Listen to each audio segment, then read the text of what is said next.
Dokumentong sinubmit ni Quentin Millora Brown sa SBP at maging sa FIBA para maging local player at tuluyang makasama sa hanay ng Gilas Pilipinas, inilabas ni Dadin Quinito Henson. Inamin naman ni Dwight Ramos na gusto nilang makabawi sa mga pagkatalong nalasap sa nagdaang Asia Cup qualifiers. Ibinulgar naman ni Coach Team na hindi nila pepersahin na isama kaagad si Kai Sotto sa hanay ng Gilas Pilipinas ngayong taon. Dagdag pa niya, inaasahan nilang maglalaro ito ng mahabang panahon sa pambansang koponan. Tutukan po natin ang lahat ng yan. Pero bago yan mga ka-playoffs, ibibigay po natin ang isang Nike shoes na to sa maswerteng subscriber po natin. Paano sumali? Siguro i-follow nyo lang po at i-like ang post ko sa TikTok account na to. Kailangan nyo po akong i-follow dyan kasi dyan po natin i-announce ang winner ng Nike shoes. Ayan po siya at ilalagay din po natin ang link sa comment section. Simula po ngayon, i-announce po natin ang winner sa June 16. Kita-kits po tayo dyan. Sa patuloy na paglalathala ng playoffs, patuloy din ang mga tanong tungkol sa estado ni Quentin Millora Brown sa Gilas Pilipinas. At dahil walang lumalabas na balita tungkol sa kanya, minabuti nating ilabas ang dating pahayag ni Dadin Quinito Henson tungkol sa issue. Pahayag na nagdedetalye kung ano ang naisubmit na dokumento sa SBP at posibleng maging sa FIBA. Narito ang report. Tutukan natin si Quinito Henson sa kanyang report sa Philstar. Nagsumite si QMB ng kopya ng green cover na Philippine passport na naibigay bago siya mag-16 na taong gulang. Ngunit hindi ito kailanman ginamit. Walang immigration stamp ang pasaporte. Ayon sa ulat, sinabi rin ni Brown na magsusumite siya ng aktwal na kopya ng pasaporte sa SBP para sa verifikasyon sa tamang ahensya ng gobyerno. So base sa pahayag ni Dadin Quinito Henson na ipasa niya sa SBP at posible na ipasa naman ng SBP dito sa FIBA. Ang napansin lang natin, bagamat nakakuha siya ng pasaporte bago mag-16, hindi pala niya nagamit at walang tatak ng immigration, di ba? Sa bagay niya siguro wala tayong magiging pahayag dyan kasi sobrang technical na po yan eh. Hindi natin alam kung ano dapat or hindi dapat. Ibig sabihin, hindi natin alam kung required na may tatak na immigration or pwede na yung wala, di ba? Medyo mahirap para sa atin magbigay ng conclusion.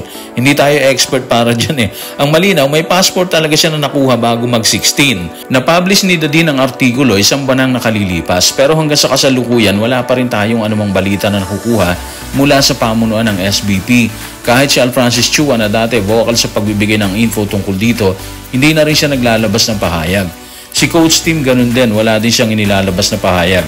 At ang pinakahuli siguro, si QMB mismo, wala rin siyang inilalabas na pahayag tungkol sa estado niya dito sa Gilas Pilipinas. Samantala, sa patuloy namang pahayag ni Dwight Ramos tungkol sa magiging galaw nila sa Gilas Pilipinas sa Asia Cup at World Cup qualifiers, ibinunyag nito na gusto nilang bumawi sa mga pagkatalong nalasap.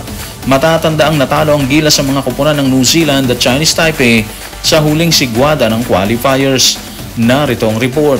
Tutukan natin si Dwight sa report ni Roman Zures ng ABS-CBN News. Para sa akin, taon-taon kong nakakaharap ang New Zealand simula 2020 at bawat taon kailangan kalabanin ng New Zealand. Kaya mahirap talaga yon. Tapos natalo rin kami sa Taipei. Kaya gusto naming makabawi. Lagi kong nakakalaban ng New Zealand. Yun agad ang unang pumasok sa isip ko. Siguro doon tayo sa sinabi niyang gusto nilang bumawi. Ngayong Agosto, makakaharap nilang dalawang koponan Chinese Taipei at New Zealand. Kaya pagkakataon na nilang bumawi. Asia Cup to ha, matindi ang magiging bakbakan dito. Pero alam naman natin na walang imposible. Siyempre handa rin ang dalawang koponan na tumalo sa Gilas Pero sa tono ng mensahe ni Dwight, may gigil factor doon. Sana lang hindi masunog dahil sa gigil, di ba? Anyway, isa lang nakikita natin dito, magiging mas mainit ang magiging laban nila sa Asia Cup. Pride ang hinahabol natin dito, lalo na sa Chinese Taipei. Hindi naman siguro sila papayag na talunin lang ulit sila nito, di ba? Kaya para sa akin, maghahanda sila ng matindi para sa nalalapit na Asia Cup ngayong Agosto, nagaganapin sa Jeddah, Saudi Arabia. Magiging crucial din or sobrang halaga din ang gagawin nilang tune-up game dito sa atin. Yun ang magsisilbing final na practice nila dito. Tapos, dinig din natin, may isa pang laban pagdating nila sa Jeddah. So siguro, doon nila ibubuhos ang lahat para manatiling fit sa oras ng bakbakan. Yung klima, medyo mahirap pero ayon kay Miss Erica D, sasanayin umano nila talaga ang katawan nila sa klima doon.